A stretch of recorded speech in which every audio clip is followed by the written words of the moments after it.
Hey guys, welcome to this quick tutorial where we will explain how you can set a stop loss on Robinhood. So let's get started.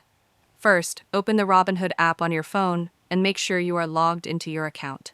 Next, tap on the crypto icon at the bottom of the screen. Here, you will see all your cryptocurrencies listed under the holdings section.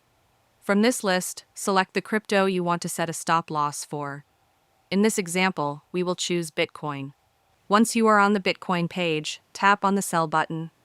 Now, look at the top right corner of the screen. You will see the current order type, which is usually set to market order by default. Tap on it. From the list of order types, select Stop Order. After that, enter your stop price. This is the price at which you want your crypto to automatically sell. Then, tap Continue. Next, choose your time in force. You can either select Good till market close or Good till cancelled, depending on how long you want the order to stay active. After that, enter the number of coins or the amount you want to sell. Once done, tap Review, double-check your details, and then simply swipe up to submit your stop-loss order.